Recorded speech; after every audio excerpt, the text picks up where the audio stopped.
Hola y gracias por estar con nosotros en un nuevo programa de El Mundo. Esta vez vamos a conversar con el Dr. Mihail Eichmann acerca del retorno de las plagas. Hello, and thanks for joining us on the El Mundo show. Today we're going to talk about the return of the pandemics. Dr. Leitman, thank you. I'm with you. Norma. Lately, it seems that the world was hit by plagues that came out of some historic book. For example, it's written in the Bible about the locust. They covered all the ground until it was black. They devoured all that was left after the hail, everything growing in the fields and the fruit of on the trees. Nothing green remained on tree or plant in all the land of Egypt. Turns out that Egypt, the current Egypt, is all over the world. And we want to add that there is a giant dust cloud coming from the Sahara Desert on its way, passing through the United States, Mexico, reaching Central America. And it's the biggest cloud registered in the past 50 years. Experts are talking about severe damage to the climate, agriculture, and many other things in those areas of the world. The question is, what's going on today? Is it somehow related to what's described in the Torah, and what is its purpose? Dr. Leitman, of course there is a connection. First of all, Egypt is not Egypt, but what we see on the map. Egypt is everything besides Israel, the entire egoistic world, where Pharaoh is king of the ego. And therefore, we're talking about how can a person get rid of his ego, come out of Egypt. That it comes from the Sahara, that there comes this cloud of dust, great big cloud of dust, sand to South America, first of all to North America, then to South America. It's really a shame to hear about these things, but these are things that will soon happen to the entire world, in the entire world, also in relation to the locust and other problems. In short, we are facing the 10 plagues as they happen in Egypt, and ahead of us there are years and years until we will understand that we have no choice, but that we have to escape our ego. That's called running away from Egypt. It's not physical. It's something emotional, mental, that we have to run away from our ego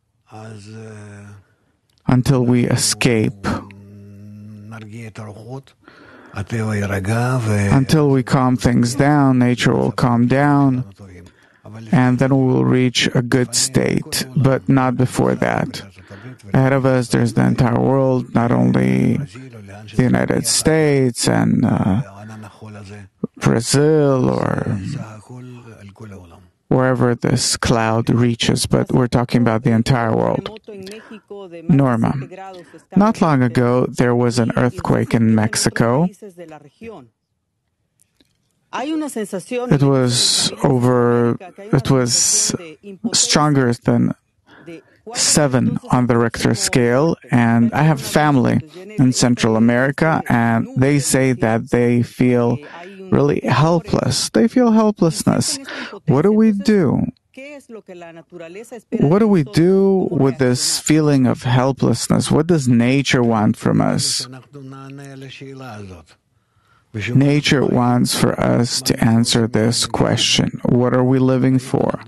What do we want from life? Do we want to remain as we were and keep on living without any understanding of what are we living for, how to live? Nature wants for us to grow. Nature wants for us to become human beings. Adam, in Hebrew, a human being, literally means to be similar to the upper force. So nature wants for us to understand the plan of creation.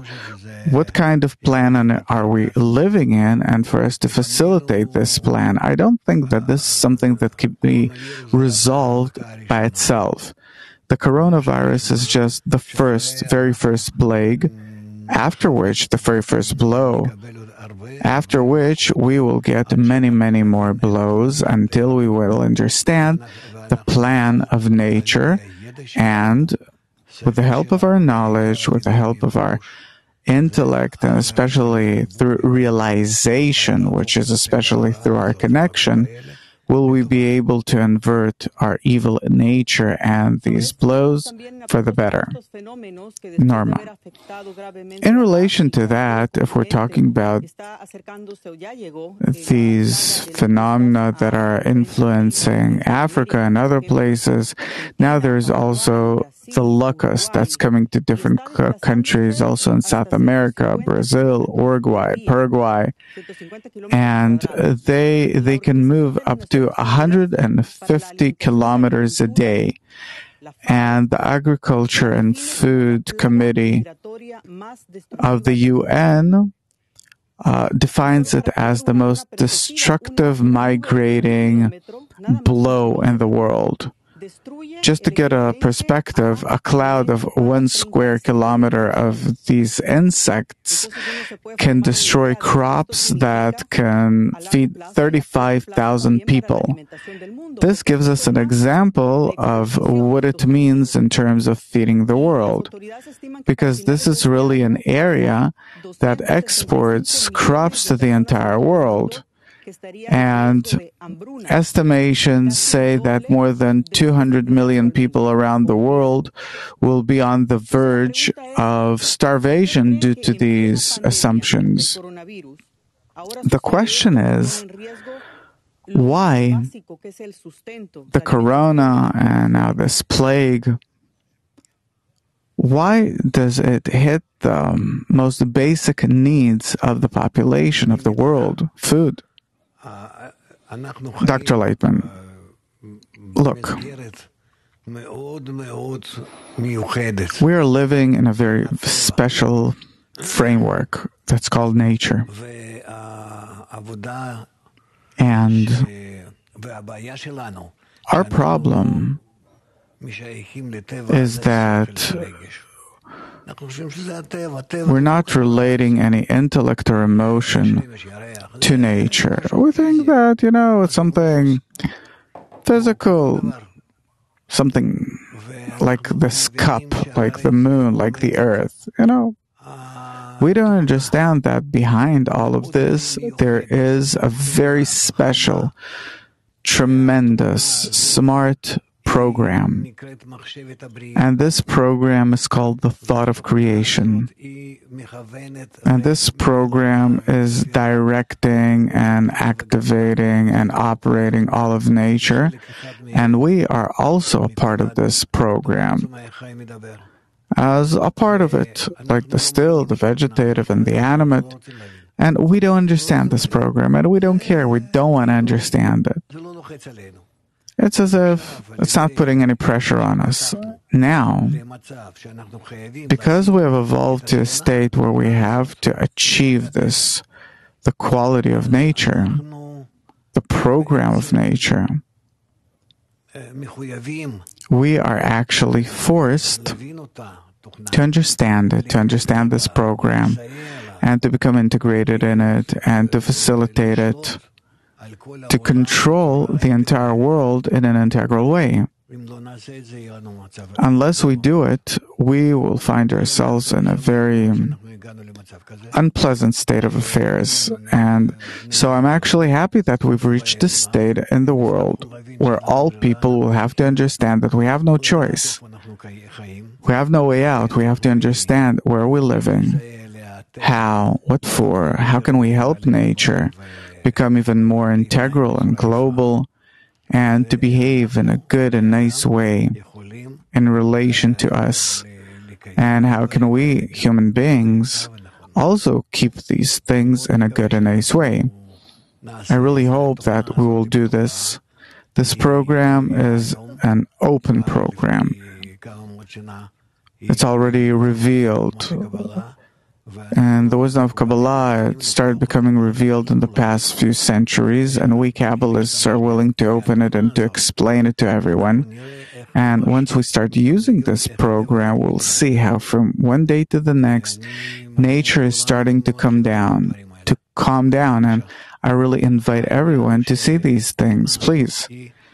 The thing is that this program operates, activates all of nature gradually in order to bring humanity to a conscious understanding of what's going on. Norma, who's controlling this program? Dr. Lightman, it's nature in and of itself. No one has to control this. The program itself, which is called the thought of creation, is higher than anything else. It's a thought. Norma, if so, in what way can an individual influence this program? Dr. Lightman, any individual, if he studies and learns what this program is, if he agrees to it, even to some extent, he starts influencing it, and by that we mitigate all of the judgments of this program, and we bring the entire program, our planet, and the entire universe to a state of calm, to equilibrium. Norma, how can we do it? By the power of thought. Dr. Lightman, thought is the strongest force. It's like, suppose when you do some kind of work, first of all, you have a thought about it. Then you start clothing that thought into words and into sentences, and from those sentences you start writing and arranging these things until you reach a certain form of writing, sketches, up until it dresses or clothes in some matter. Thought is everything. Norma, because what we feel now is helplessness, as if we as humanity, we don't have the ability to change future that seems so grim. It's because we don't know how to turn to the matter, but suppose I, who I'm studying these things for the past 45 years, for me it's not a problem. I see that it is in our ability to understand the program, integrate in it, and this way to understand the whole of reality and bring the world to a state of good. In the times of ancient Egypt, Abraham too saw the plagues, and he saw going down to Egypt as an opportunity. Do you also see this as something positive? Because to mankind it doesn't seem as something positive. Dr. Lightman, I don't think that there is anything bad. Everything that happens for the better. And if somewhere we're missing out on the bad, we're missing the good, it's because we can't integrate correctly in this program. Then at least we learn from these blows. What do we have to do in order to use this next time for the better? So, for the first time, we're allowed to err, but there is no second time. That's already disregard toward the program, and then nature treats us differently. Norma, so the price that we're paying, this is the price we're paying for not understanding what nature is showing us, what we have to do? Dr. Lightman, it's not that we don't understand. What we're paying for is that we don't want to understand. If we couldn't understand, then that's something else, then we're not to blame. But it's nature that created us in such a way that we can understand these things and change our fate. If we don't change our fate, that is, it is in our ability to change, then we're already punished. Norma, and we don't want to do it. Why? Because it's more convenient not to change, or what? Dr. Lightman, we simply don't want to pay any attention to these things. We don't want to agree that there is something from above that controls us. But, hang out, live life like we used to. Therefore, now with the coronavirus that's coming, unless we pay attention to this, it will come back to us in the form of a very severe blow.